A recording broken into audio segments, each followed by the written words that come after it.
Greetings, humans. Greetings, and welcome back to another fun-filled episode. That's right, people. Bear here, 29-year veteran of The Woods, YouTube's #1 show by a bear.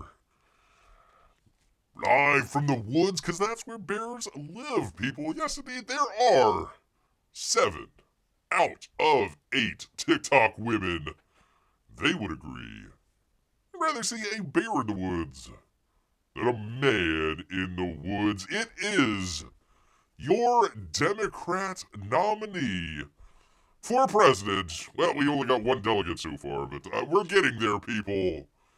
We're getting there on the road to 2024, people. Yes, indeed, it's going to be a crazy election here. Why not vote for a bear? So we've got our poll up. Would you like to vote for a bear? Yes or absolutely? Please do decide out there. Please do decide. Hello, Amy. How are you doing today? I hope you're doing well out here. I gotta thank everybody. You know, people, number one, it's a Saturday for a lot of people, you know? I mean, great summer. You know, Bear was out, in the river, just enjoying his time out there. Then the boats came. I had to chase them people away. Playing too much country music. Gosh dang it. But, 8 o'clock on a Sunday, everybody's got stuff to do. You're right here with Bear. I was listening just a couple minutes before we came online of the crazy situation, the trash cash. I was listening to Uncle E. And, whatever's going on, it's nothing of import with Eric July or anything like that. It's like, okay, fine, whatever. There is a number of different channels out there that do their own little thing, whether it's, your favorite entertainment YouTubers that do, the movies, good, bad, rah, whatever. Comics as well, a number of other stuff. Bear, just before Bear came on here today, was just kind of thinking, it's like, man, I've got a excellent audience out here. We've got last show, Bear was doing it for the archive out there, just putting it up. I mean, we did 2 stories on space. We did a crazy story with Mark Zuckerberg and his wife as a statue. The Blake Lively situation. How did we end? Did we end that with that? I think we ended it with that. I mean, just a number. And of course, campaign reviews. We've got a really smart audience out there that is able to, hang together with all these disparate elements out here. So I want to say thank you. Thank you all out there. Thank you all for your support for good old Bear here. This year, choose a bear. That's right, Amy. That is right. Bear Fetterman 2024 out here. One delegate is a pretty good start. There you go. Where is the Lord God No button? No? There isn't one, Jeff. There's only yes or absolutely.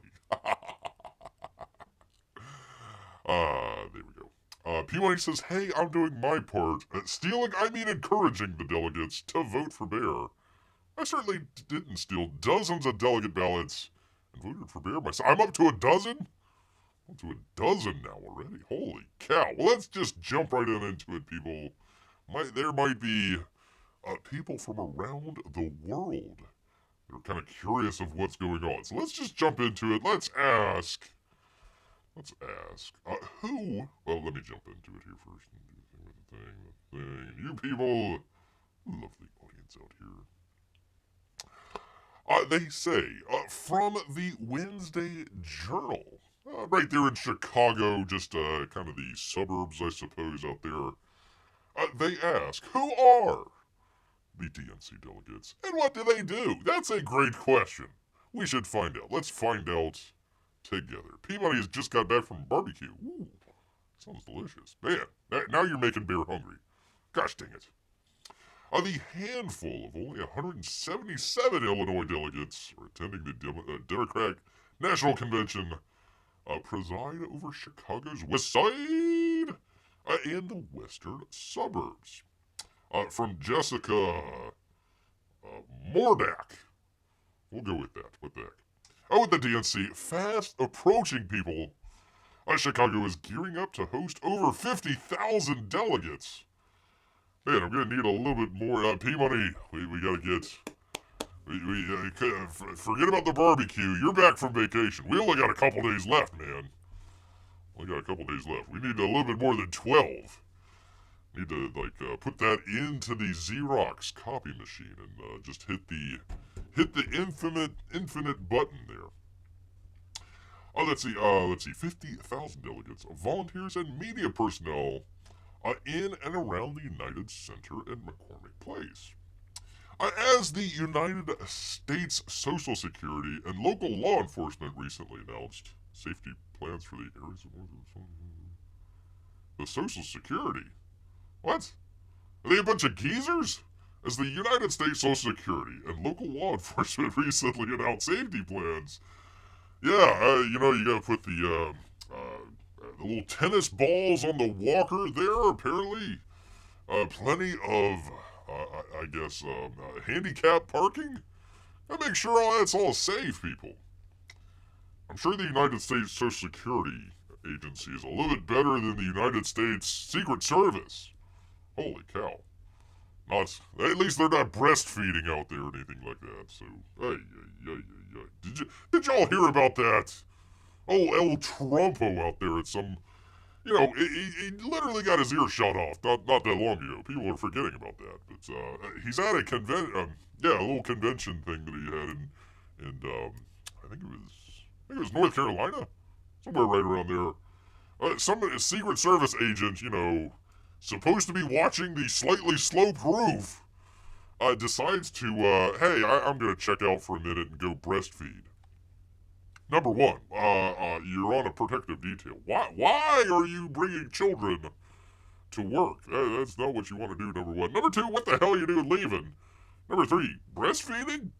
What the hell, man? What the freaking hell, man? I don't know.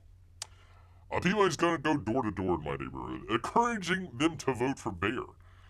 Canadians can vote. I'm pretty sure about that. We got plenty of Mexicans and other nationalities voting, so, yeah, I'm pretty sure. United States Social Security. Jessica, you might want to double check that. I'm not sure if that is correct. But who are the delegates who have been elected to represent Chicago's West Side and the western suburbs? And what's exactly their role at the DNC? Well, let's find out, people.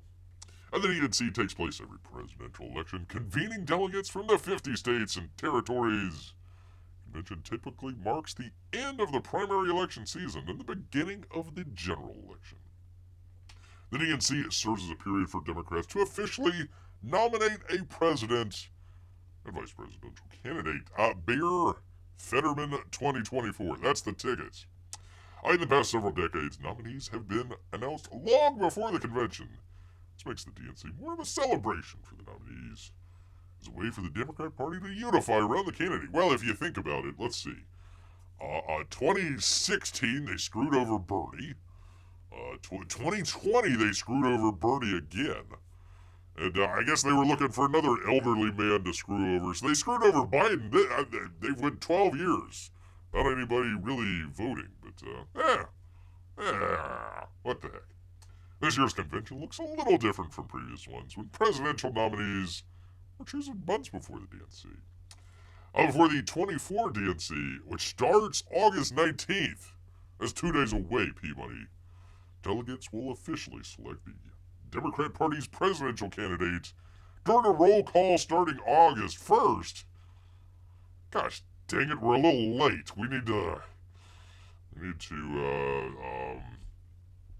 There needs to be some toilets in Chicago that overflow.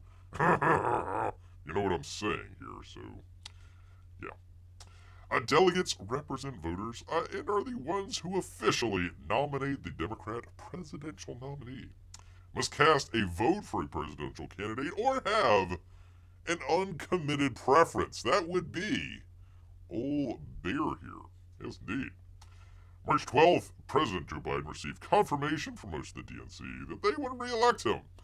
And then he dropped out about a month and a half later. Harris, heels up Harris, crossed that majority threshold on July. Did she really? I think she broke a couple election campaign finance laws doing that. An estimated majority confirmation only makes Harris the presumptive party nominee, not the official one, people. There's still a bear in the race. The formal nomination will come during a virtual roll call among over 4,000 delegates. Your roll call will take place between August 1st. We're a little bit behind there. Gosh dang it. What the hell's going on, man? I mean, okay, we're going to have a convention, but we're going to have the votes well before the convention. That's just nuts, man. After delegates select the Democrat Party's nominee, at the convention, they will attend speeches and get together to rally around their presidential ticket, even though nobody actually voted for Kamala. They voted for Joe, didn't actually vote for Kamala. I don't think she has ever gotten a vote. Wait, did she ran for Senate, right? Or was she just, like, put in the position? Did the governor, I'm trying to remember, did she actually win an election? I can't remember. I remember she went straight from the Senate to she wanted to run for president. That didn't turn out well. Then was the vice president. And then all of a sudden she's foisted upon us, gosh dang it, without getting any votes whatsoever. So, I don't know. Campaign finance laws only apply to Republicans. And only sometimes. That's true. Ask what was his name there in New York? They kicked the guy, Santos. Kicked him out there. They kicked him out, people. Anyways, they go on, yada, yada, yada, blah, blah, blah, blah, blah. And then, of course, they got PLO delegates, which is totally different. P-Money, make sure we get some PLO delegates out there. We need to at least get a couple. And super delegates. So, okay, you got your delegates. You got your PLO delegates. And then you got your super delegates. There you go. And they could support any candidate. P-Money, we need to get some super delegates. But only vote in the presidential, but only vote if the presidential nominated is contested. It is, people. It is. It's very contested.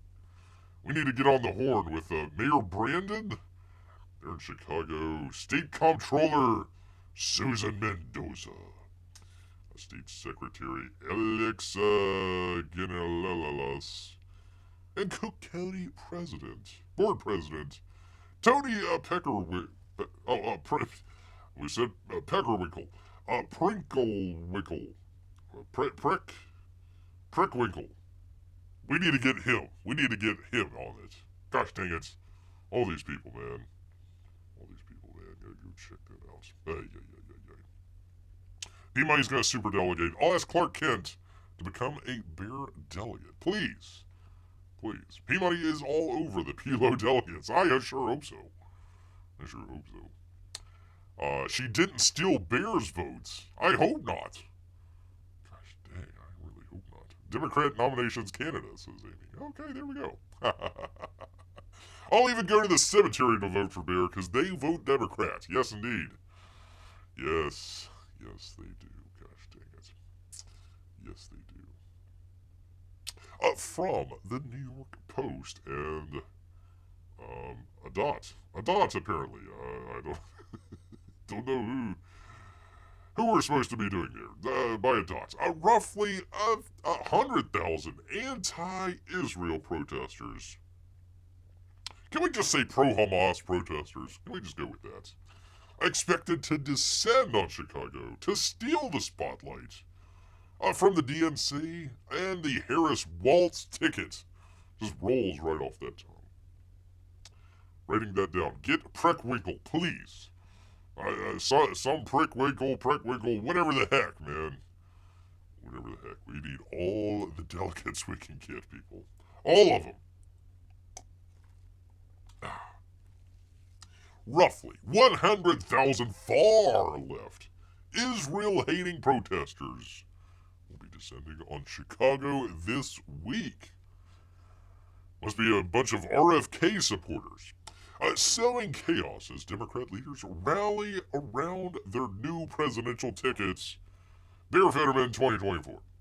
At least 7 large rallies and marches are set to take place in the Windy City, while the McCormick Place Convention Center hosts the DNC.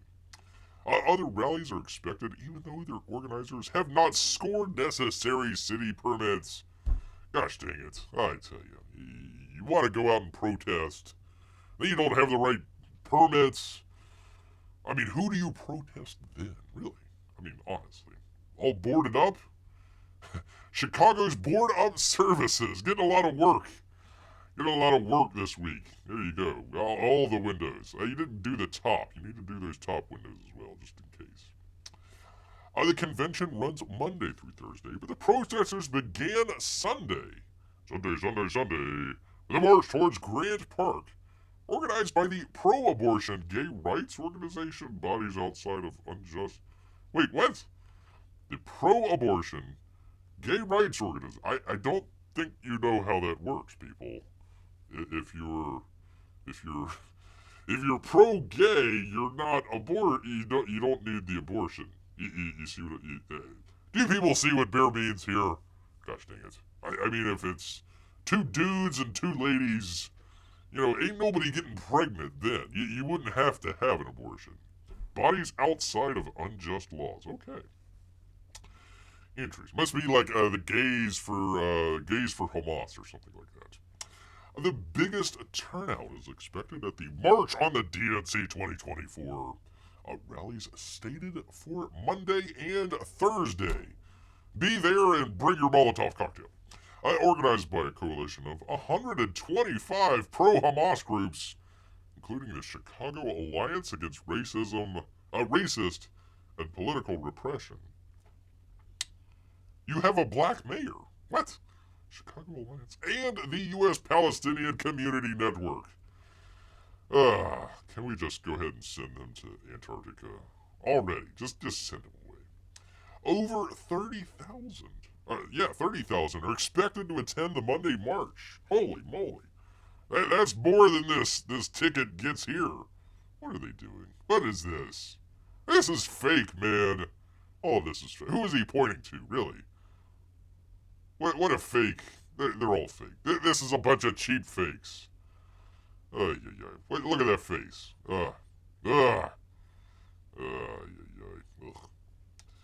Hatim, a chairman of the U.S. Palestinian Community Network, there's no such thing, told the Washington Post, it won't go soft on Dems, despite Vice President Harris replacing President Biden, who the group branded as Genocide Joe for backing Israel, ?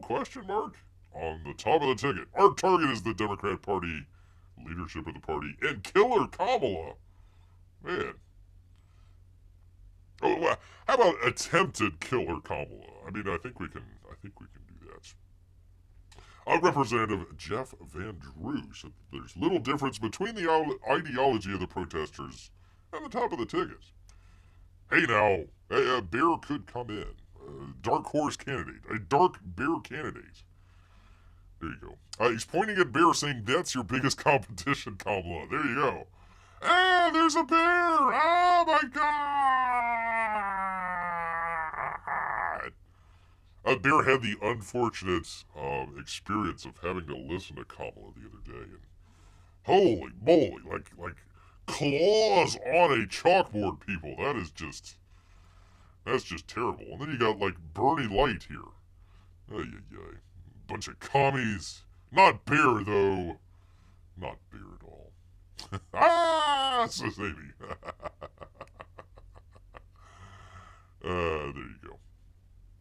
Hamas is always supportive of the LGBTQ+++ community.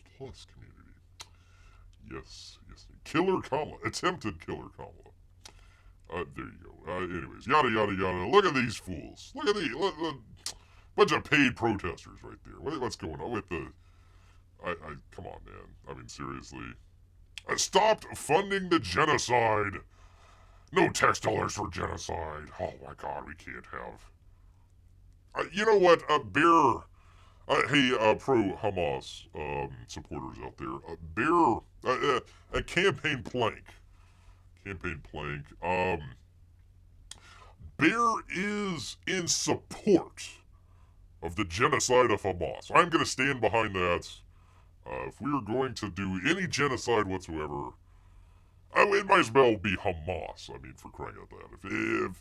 If you can't draw the line there, where can you draw the line? So I think I'm for the genocide, honestly. I think we are honestly for genocide here. Just for Hamas, though. Just for Hamas. There you go. Genocide Joe. Hashtag. That's the Dark Brandon. What's going on here? Ay, man. Ay. A threat of protest at the DNC hung over Chicago once it was tapped to host this year's Lefty Love Fest. Grew even more when after Hamas on October 7th, attacked Israel, butchered a bunch of people. They got what was coming to them. Yada, yada, yada. Anyways, there you go, people. There is your information on the DNC. So has she agreed to debate you yet? Never. K-Ball would never debate Bear, for crying out loud. I wouldn't even have to do anything. I could just sit there. Like, go ahead, cackle, lady. Just go right ahead. I'm just gonna stand here and just like, yeah. Hey, how about your great-great-great-grandfather owning slaves? What's up with that? Hey, why did you call yourself black when your family owned slaves? Come on, what's up with that? Why did you try and assassinate the former president of the United States? What's up with that? What's up with that? Campaign slogan, I'd rather be in the woods with the bear than a Hamas supporter. 7 out of TikTok women would agree on that, people. Yes, indeed. Yes, indeed. I didn't want to get too much into this. Listen, people, I have had, for the past several weeks, just a whole stack of stuff on the breaking news from a couple of weeks ago with the whole ear clipping situation there. Haven't done any of that just yet. I thought this was interesting. If Bear can share it here with you good folks. I thought this was, and this is from Newsweek, people. This ain't no like far right rag or anything out here. The shooter's body was gone when a representative tried to examine. The 20-year-old who tried to assassinate former president was gone. Representative Clay Higgins tried to inspect it as part of an investigation into the shooting. Congressman revealed in a preliminary, investigative report. Melissa voted for yes, and she is regretting her decision because she wants to vote absolutely. Well, it's the Democrat primary, so you can vote as many times as you want, Melissa. Just get on a couple sock accounts and you'll be fine. I saw one where Mike came out the other day. Some video about Deadpool and Wolverine. We'll get to that in a minute. And he uses a sock account to like, yeah, boy, that Mike, that's a great video.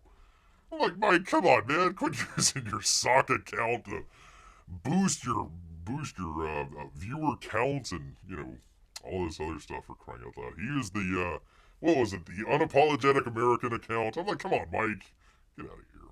Crying out loud. Anyways, Crooks was shot dead by the Secret Service, possibly. After he opened fire from a rooftop, yada, yada, yada. Former president sustained injuries, yada, yada. Higgins, a Louisiana Republican who's in on the House Task Force investigating the shooting, detailed some of his findings after a 3-day trip to Butler early in August. Took you a while. Why are they still using the same picture? In the report, Higgins wrote that he attempted to examine Cook's body, but was unable to do so, and alleged that the was obstructing further investigative efforts. What? No way. Not them. Not them at all. My effort to examine the body on Monday, August 5th, caused quite a stir and revealed a disturbing fact. The 3-letter agency released the body for cremation 10 days after July 13th. On July 23rd, Cooks was gone. Poof. Nobody knew about this until Monday, August 5th, including the coroner, law enforcement, and the sheriff.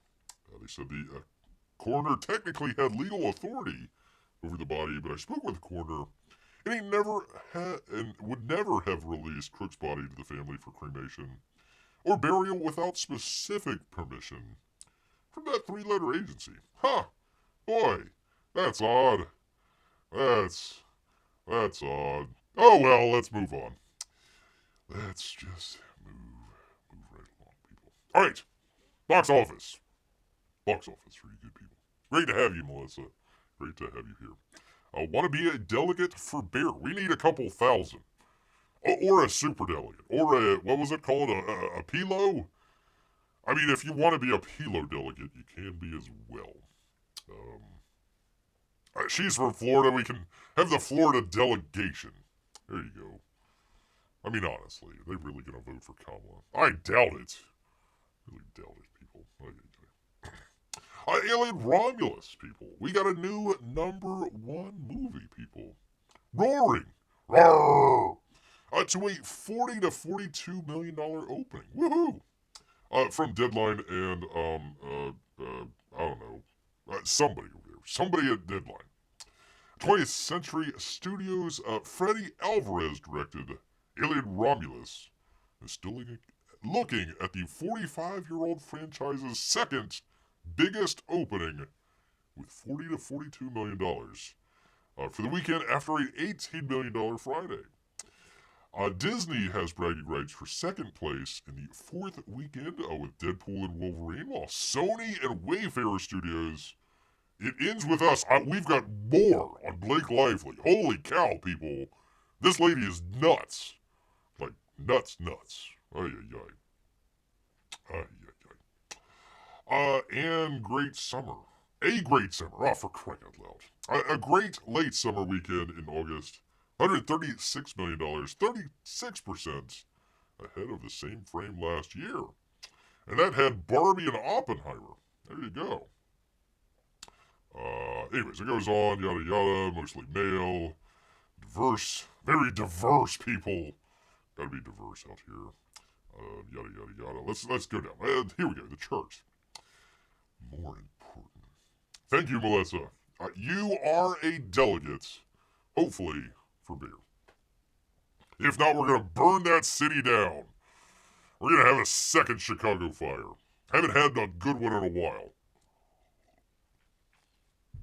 Every time I see an Alien Romulus, I keep saying Romulan and saying Alien Star Trek crossover. Yay, please. No, unfortunately not. Unfortunately not. Alright, I know numbers, but this is kind of interesting, people. Alien Romulus, 3,885 theaters, did 40 to 42 million, they're guessing, here in week 1. Knocking off Deadpool and Wolverine with slightly more theaters, 3,960. So they did 27 over the three-day. Let's see, I'm looking. Yeah, down about half from last week, and that's kind of expected. Probably it looks like everybody that wanted to go see the movie has went and gone seen it. So probably a lot of this is return viewers, or just people that, might have seen, some of the other movies. Was like, let's go see Deadpool. Probably not the same audience as It Ends With Us. They've got a lot of theaters, though. Look at that. Holy cow. They actually added some. Look at that. Interesting. $97 million. This is going to break $100 million. Holy cow. Holy macaroni. And it dethroned. That's why Bear started to look into this. It Ends With Us, the whole Blake Lively situation. We'll get into that. Number 3. They're doing pretty well. Pretty well out there. Week 2. Pretty good. Twisters, holding strong. Week 5. Coraline, I'm not sure about what that is. Couldn't tell you, but doing pretty good. 11 million week 1, just started. There you go. In half of the amount of theaters that everybody else is. Pretty good. Despicable Me 4. One of the 3 that we were looking for earlier this summer. Still hanging in there. Still hanging in there. 3-day, $5.5 million. Not bad. Week 7. Parents just taking their kids. Trap. I think that is the M. Night Shyamalan. That's going bust here. That's going bust. It was down half from the first weekend, down half from the second weekend. So I think people that were interested in going to see it saw it and it says, I'm checking out. That's fine. Thank you, M. Night Shyamalan. The other one, Inside Out 2, we were looking at earlier this summer. This might cross 750 domestic. I mean, it could. Depends on how long it's in theaters for. It's been in there 10 weeks. Still 1,800 theaters. Not bad. 3-day, $2.9 million. Pretty good. Pretty good. I mean, again, a lot of people have went and seen it already. So, very good. The movie of the year that nobody's really talking about. It's kind of interesting that it's the best performing movie of the year, and nobody's really mentioned much about it. I haven't seen much. I think Bears talked about more of it than many of your favorite YouTube channels out there. Oh, they're all talking about Borderlands, though. Yay, let's talk about Borderlands. Let's, look at that. It was down 83% on Friday and 74% they're guessing for the weekend. That's terrible. In week 2. If your movie is down 80% from the first weekend, that means you've got a pretty bad movie. I don't know how much, I don't know what it costs. Actually, hold on. Let Bear look that. That's a good one. Let's look that up. 1 second, people. Let's see. 1 second. Borderlands.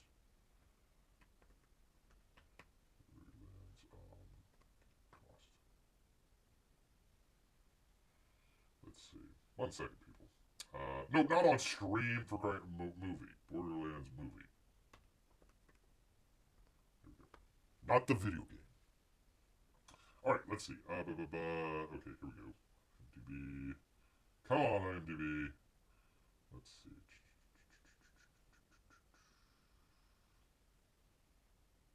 Pardon me, people. Featured review. 30 minutes of film is my maximum. Oh, okay.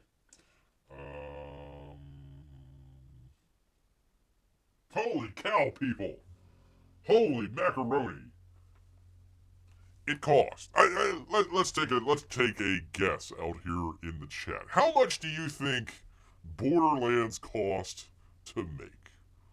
What would be your best guess? Coraline, is that the girl with the button eyes? Did they re-release it? I have no idea, Amy. I'll look that up here in just a second. Look that up just a second here. Oh, macaroni. There we go. It cost, people. It cost. Can you believe it? $115 million. Holy cow, I had no idea. And it took in $13 million. $115 million. $115 million. Brought in $13 million over 2 weeks. Couldn't even break $1 million on Friday. Couldn't even break $1 million. Holy macaroni, people. That is... I mean, look, we've got the best...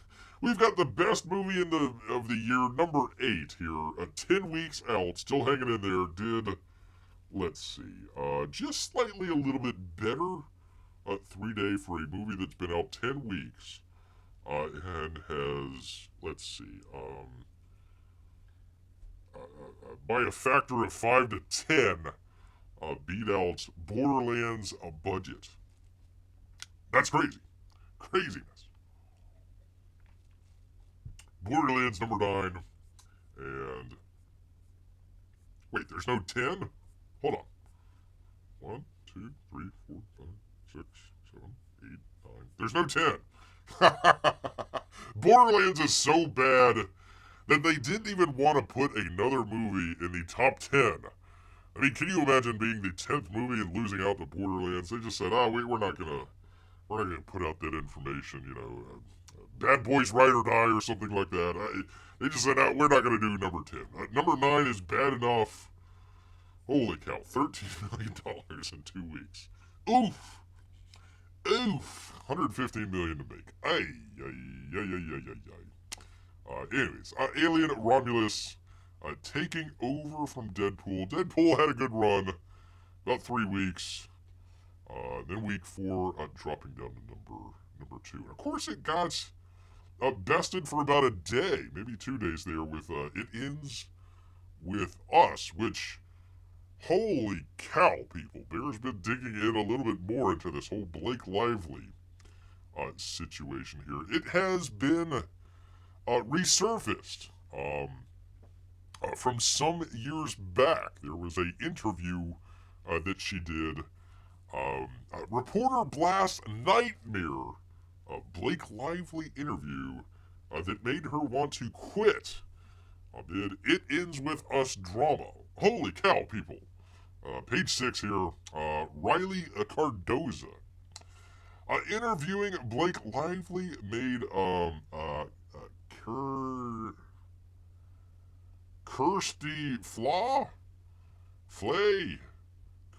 Flay. Well, we'll go with that. Wants to quit her job. Let's find that here. 1 second, people. No, not that. Where did I put it? Oh, here we go. There is the interviewee. On Saturday, the reporter shared a clip of herself speaking to the actress at her Cafe Society co-star, Parker Posey, in 2016. We all saw Cafe Society, didn't we? I mean, the award-winning biggest movie of the year, Cafe Society. I'm like, who? Blake Lively? Parker Posey? I call Parker Posey a has-been, but she really is a never was. A darling of the indie scene many years back, and then kind of faded from existence, just showing up in crap movies that nobody's ever heard of. She referred to the sit-down, that's the interviewee, as the, quote, most uncomfortable situation she's ever experienced over the weekend. Holy cow. You mean Blake Deadpool? Might as well, as that she is mainly what she is known for. Yeah, why it's not Blake Reynolds, I have no idea. She had to, stick with the name there. Very important. I mean, we all want to remember Blake Lively. What was she in? I don't know, some CW show 10 years back, 15 years back? Okay. All right, whatever. In the footage, whatever, the interviewee congratulated the actress of 36 on her little bump, as Lively had recently confirmed she was pregnant. The Gossip Girl, that's what it was. The Gossip Girl alum sarcastically replied, "Congratulations on your little bump." Okay. As she and Flaw awkwardly laughed at the dig, Posey, 55, holy cow, attempted to defuse the situation by showing off her backside bump. Boy, that's hilarious. She and Lively went on to admire Posey's lovely lady lumps as Flaw looked on. With the journalist called the Woody Allen movie. Woody Allen, okay. Visually amazing. Nobody went to go see it, for crying out loud. And asked whether the cast member enjoyed the fashion. Lively subtly scolded her. Without looking at Flay, she told Posey everyone wants to talk about the clothes, but I wonder if they would ask men about the clothes. Lovely lady. After Flaw, whatever the interviewee, I insisted I would, Lively and Posey talked amongst themselves about their male co-stars' best outfits. The Age of Adeline star, yeah, we all saw that, concluded, it's not just the women that have the clothes, but I feel like the women get the conversation. She and Posey continued to primarily look at each other while chatting. Social media users slammed Lively's weird and uncalled for behavior in the video, praising Flay, whatever, for keeping her composure during the thoroughly unpleasant experience. Yeah, I know. Yes, I know. Well, it gets deeper, people. If you thought that was bad, it gets deeper. Holy cow.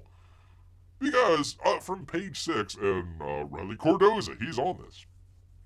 A Blake Lively interviewer reveals she's infertile after actress points out her little bump. She says that comment was like a bullet. Ouch. Krista Flaw, whatever, revealed that she is infertile after her nightmare interview with Blake Lively went viral. The journalist recalled feeling almost paralyzed when she complimented the pregnant actress on her, quote, little bump in 2016, only for Lively to sarcastically throw the comment right back at her. And to be honest, it hurts, because obviously I wasn't pregnant, and I could never get pregnant.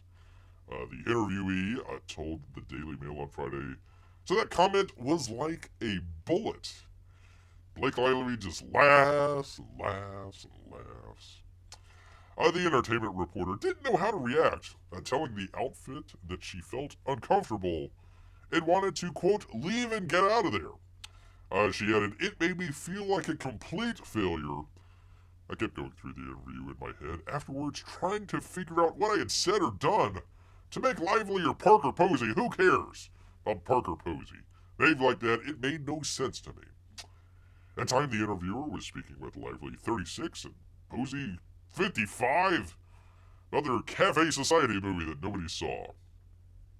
Hold on just one second. Let me look that one up. Let's see. Hold on 1 second here, people. What was it called? Cafe. Let's see.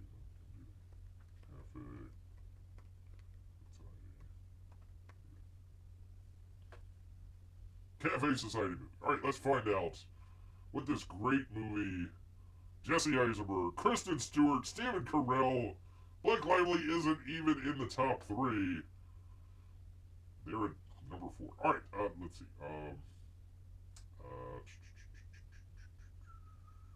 One second, people. Budget of $30 million. What? And it grossed 43. 30 million to make. 43 to just burn through. That didn't make any money. Anyways, it was such a traumatizing experience for me, Flaw recalled. I was there to do the job. They made sure to make it as difficult as possible for me to do that. I was there so they could promote a movie. I was invited to meet them. It certainly did not feel like that. I felt belittled, ignored. It made me question whether I wanted to ever do these types of interviews again. Yeah, well, yeah. We all knew that. We all knew that. Lively is also under fire for marketing her cocktails and hair care while doing press for her latest movie, which includes depictions of domestic violence. That's what you want to do. Market your cocktails to a domestic violence movie. Sounds great. Let's see. Was compared Lively to Jennifer Lopez. Ouch. This Is Me Now, a love story press tour earlier this year, saying it became a common practice to try and really bum rush and smash and grab as much as you can possibly at the same time. And Lively clapped back earlier this week by uploading a resource for victims of domestic violence. Really? Wow. You went onto Instagram and found a link and posted it. Wow, that's really doing something there, lady. That's really doing something. An Uber Karen, as Beer says. Not a carrot, Amy. Karen. Karen, people. That nobody's ever heard of. I mean, you gotta say, it's like, oh, yeah, it's Ryan Reynolds' wife. Oh, okay, that person. Oh, okay. You just say Blake Lively. He was like, huh? Who? What? Gossip Girl. How long's that been off the air? Well, what's she done? Well, Cafe Society. Huh? Yeah, it made $40 million on a $30 million budget. Well, why even bother? I don't know. Woody Allen, need to get out of the house. You know, his Asian wife is getting a little up there in age, you know. You gotta find a younger lady, apparently. I don't know, whatever. Anyways, there's the lady. Poor lady just trying to interview Blake Lively. Just all goes downhill from there. I'm telling you, people, digging deep into the whole Blake Lively situation. You don't see that many, entertainment YouTubers just decide all of a sudden, you know what, we're gonna dig deep into this Blake Lively. Figure out what's going on here, man. Figure out what's going on here. No, not a carrot. Not a carrot, for crying out loud. Too bad it wasn't a man talking to her. They can't blame patriarchy. Oh, never mind. They'll find a way. Yes, they will. Yeah, we all know they will, people. We all know. We all know all about that, don't we? Anyways. Ooh, I got the perfect palate cleanser here, people. Perfect one. From the New York Post. And by a dot again. Man, that dot, he really gets around, doesn't he? Mr. Softee is playing hardball with rogue New York City operators accused of ripping off the iconic music and brand. Holy moly. What has the world come to, people? Really, what has it? I don't even know. That's something crazy. Something clown-like. Mr. Softee is playing hardball. Owners of the iconic ice cream truck franchise want to put a freeze to 3 rogue operators, 2 in Queens and 1 in the Bronx, for ripping off its signature signage and jingle. They allege in a pair of federal lawsuits. Holy moly, they ain't kidding around. Pardon me. The mobile ice cream giant claims competitors. I knew there was going to be a Mustafa in here. Selvi and Goken Goozy are using a copycat truck spotted in Queens that mimics the real deal. Real deal Mr. Softee, down to the Sundays, shakes, and cones slogan, according to Brooklyn court papers. Take a drink here. Oh my god. Look at that rip-off Mr. Softee truck out there, crying out loud. Jesus! Jesus Ramos Valdez. Might be Jesus, you never know. I'm just gonna say Jesus. Jesus, who does business as Maca Ice Cream, also has a lookalike truck that tolls around the Bronx, and his vehicle also blasts the trademark Mr. Softee jingle. Legal papers filed in Manhattan says. Man, what would Jesus do? Apparently steal Mr. Softee and go around the Bronx. Mr. Softee got the scoop on these smooth criminals. Criminals. You get it, people? They get paid by the pun out here. Got the scoop on smooth criminals in June. From legit operators who had a meltdown. Man, they were getting paid today. I had sent the imitators a cease and desist letter, the company said. Goozy and Valdez have ignored the orders and continue to unlawfully use the Mr. Softee trademark, the respective files claim. Mr. Softee isn't soft when it comes to defending his trademark. Mr. Softee counsel Frank Reno told the Post, man, Frank, you're on it, man. He ain't soft when it comes to his trademark. I mean, it's all fun and games until the lawyers get involved. That name always makes me think they are yelling at a Greek god. Hey, Zeus! Hey, Zeus. You write these stories for the puns. I read them for the puns. It's neat. Kids don't necessarily understand the difference between a Fugazi Mr. Softee and the real McHugh. I like this, Frank. Frank, you are on the up and up. I'm going to have to hire you for the campaign here. Fugazi Mr. Softee. Hey, we ain't kidding around here at the Softee company here. A bunch of Fugazis. Hey, we ain't gonna forget about it over here. No. So when they hear a jingle or they see the blue and white truck, they think that's a Mr. Softee truck. And the risk is they might not be getting the same quality product. Man, oh man, throwing some shade. Throwing some shade there. This knockoff Mr. Softee truck. He added, if someone eats bad ice cream and gets sick, then they say Mr. Softee made me sick, and it wasn't really Mr. Softee, it was a Fugazi. That damaged their trademark brand, that's true. The Rune-made New Jersey-based Mr. Softee is asking the court to put a stop to the trademark infringement and lawyer fees in the suit. Neither Goozy of Westbury, New York, nor Selvey of Holbrook, New York, returned messages. Valdez, a Brooklyn resident, also didn't respond. He's out there slinging Fugazi frickin' Softee ice cream. Didn't have the time. Company first registered some of its trademarks in 1958. Mr. Softee jingle was composed in 1960. Mr. Softee has over 625 trucks, more than 350 franchise dealers, operating in 18 states. Not Jesus, though. There are about 300 trucks in New York and Long Island.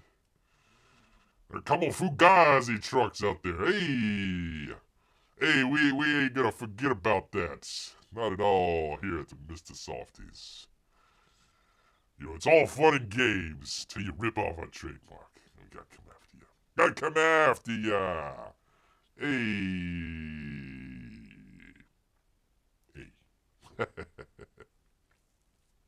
Yes, indeed, people. Well, you are always, whenever you're eating ice cream, unlike Bear who can't eat ice cream, crying out loud, gosh dang it, you are always youthful, forever young, eating ice cream. Yes, indeed. Till you hit 44. Then you're just flat down like a pancake. From The Guardian and Hannah Devlin. Scientists find human age dramatically in 2 bursts. At 44 and then at 60. Findings suggest that aging is not a slow and steady process. Could explain spikes in health issues at certain ages. That's why Bear has been 29 for the past decade. If you've noticed a sudden accumulation of wrinkles, aches, and pains, or general sensation, having grown older almost overnight, there might be a scientific explanation, researchers suggest. Rather than being a slow and steady process, aging occurs in at least 2 accelerated bursts. A study which tracks thousands of different molecules in people aged 25 to 75 detected 2 major waves of age-related changes around 44 and then at 60. Findings could explain why spikes in certain health issues, including musculoskeletal problems and cardiovascular disease, occur at certain ages. Interesting. We're not just changing gradually over time. There's some really dramatic changes, says some professor. Turns out the mid-40s is a time of dramatic change. Mid-40s is new 60, apparently. As is the early 60s. That's true no matter what class of molecules you're looking at. Anyways, it goes on. Once you hit that wall, bam, they are dead. You might as well just get that birthday card that says, happy birthday, here's a couple bucks for your funeral. Getting close. There's a present, happy 44th birthday. You have aged dramatically. Yes, indeed. Some skin cream. Maybe a walker. A voucher to AARP or something like that. Yeah, once you hit that 44, it's all over, people. Really. You're just a dead man walking, or a woman at that time. People. I don't know if I'm going to do the whole thing here, but bounding in the comics. I don't know how many people played, what was it called? Oblivion? Bear played Skyrim. Sorta, kinda. Way back when. They're coming out with a sort of remaster. Let's take a look at what they got here. Let me find it here, people. Do the thing with the thing. And the other thing with the thing. There we go. So, if you've ever played Oblivion, apparently it's a kind of a remaster. A fan. It's a fan one. It's kind of interesting. George Arenas over here at Bounding into Comics. Fans of the Elder Scrolls series have something big to look forward to in 2025. Skyblivion is what they're calling it. A fan-made project aims to recreate the beloved Elder Scrolls 4 Oblivion. This is all within the Skyrim engines. They're taking the engine from Skyrim and just bringing in an old game. The latest trailer showcases the progress made so far, offering a glimpse into the world of, I don't even know how to pronounce that, Cyrodilio? Cyrodil. Cyrodil. As it never has before. Elder Scrolls almost ruined my marriage, says Peabody. Well, you also forgot to get her a statue. Because they are games that never end. Well, just file this one away and never buy it here, apparently. The team behind Skyblivion has been hard at work, and so far the results are already showing. Our latest preview highlights 2 quests set in around the town of whatever Charl. This town, once a staple location in Oblivion, is brought to life with vibrant colors, detailed landscapes, an overall sense of immersion that surpasses its original rendition. Ooh. There you go. Pretty cool, people. There you go. Looks pretty good. I like the lighting effects. I think they did a pretty good job on that. Yeah, I played Skyrim a long time ago, whenever it first came out. So I played like the first 2 or 3 missions. I forget, was he it could be a she, I don't know, however you customize your character. Your character, I forget if he was like a prisoner or if it was just they were being transported somewhere, ends up escaping, going into Skyrim, yada yada yada, and they gotta go fight a dragon. I was like, screw that, I don't want to fight no friggin' dragon. So, just ended up just walking. I know they had horses and you had fast travel and everything, but I would just walk. I was like, okay, let me go over to, what was it? They had the Thieves' Landing, they had the castle, they had, I got stuck in a cave for a couple weeks. The magic place, I don't know, what was it, like a college or something like that.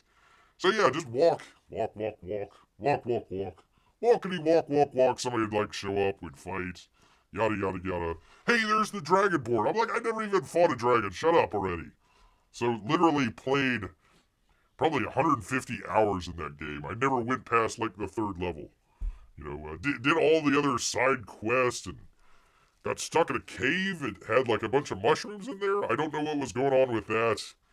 Bunch of other dungeons that they had.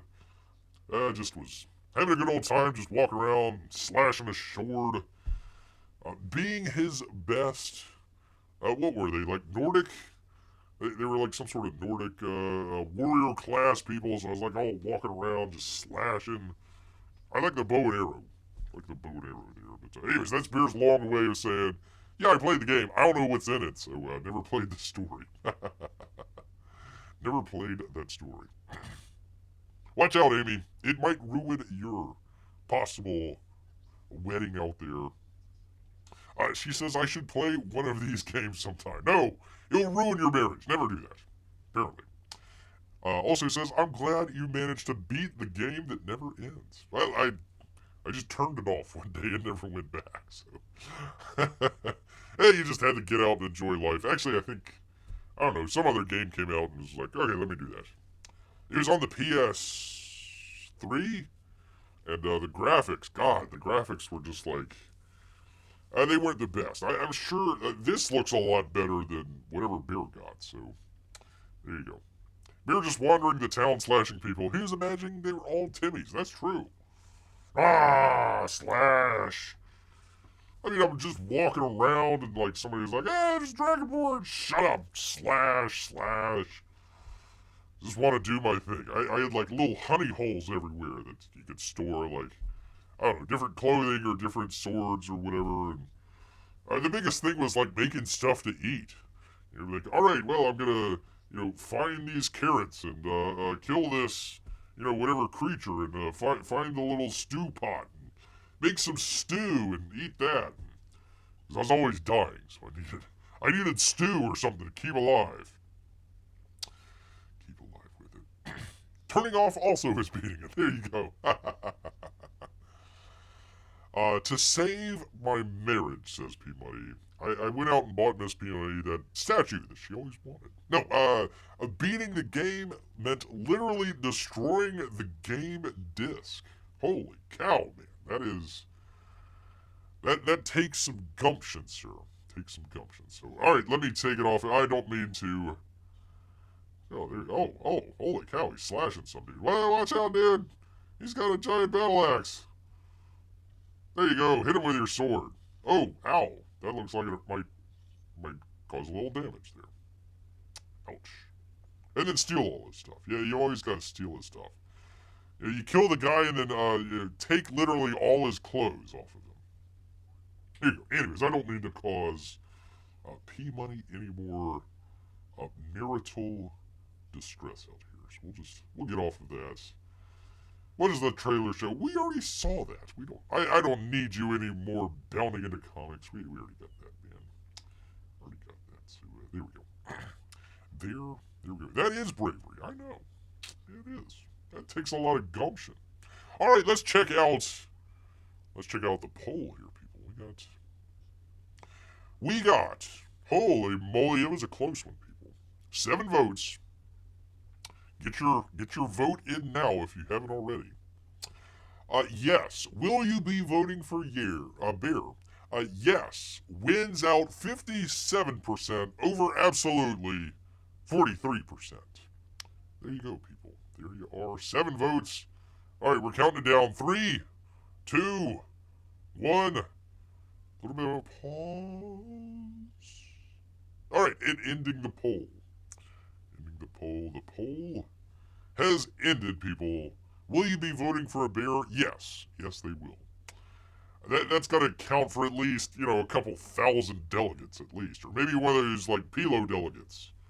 I get one of those Pilo delegates, people. Or a super one. People. Anyways, there we go. We'll see. We'll see how well Bear does come Monday. I'm really hoping Brandon comes out and just like, alright, I'm giving you the Festivus airing of grievings. Nancy, you're up first. Yeah, that's right, Nancy. Why are you looking all shocked? I'm coming after you. Oh, that's how your face always looks. Oh, okay, alright. Anyways, Nancy, gosh dang it, kick me out of here. I ain't ever forgetting that. We know a bunch of oligarchs around the world take you out. You thought your husband with the knock on the head, that was bad. Well, we're gonna do some bigger stuff for you, Nancy. Got you coming. Yeah, I'm hoping Biden just goes full, not worrying about the depends and just going full steam ahead. Full steam ahead out here. All right, anyways. Let me get rid of that. Get out of that. Do the thing with the thing. There we go. All right. Well, gosh dang it. P-Money, that barbecue made Bear hungry here. I might have to end a little bit early and get something to eat. But I do want to thank each and every one of you out here. It is a Saturday. You could be out there doing God knows whatever else. You're right here with Bear. That's so appreciative. Thank you. One of the smartest audiences out there. I mean, we're going from politics to ice cream cones, Blake Lively, movies, all that stuff. Hanging in there with Bear. Some great comments. So thank you. Thank you so much, Amy P-Money, Melissa as well, Jeff if he's still around, all of our Russian bots and lurkers. Appreciate all of you out here. Thank you so much, P-Money. Garlic and carrots.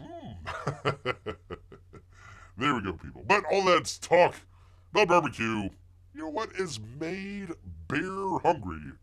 So he's going to head back into the woods. So until next time, people. Grrr. A grrr. Night, everybody.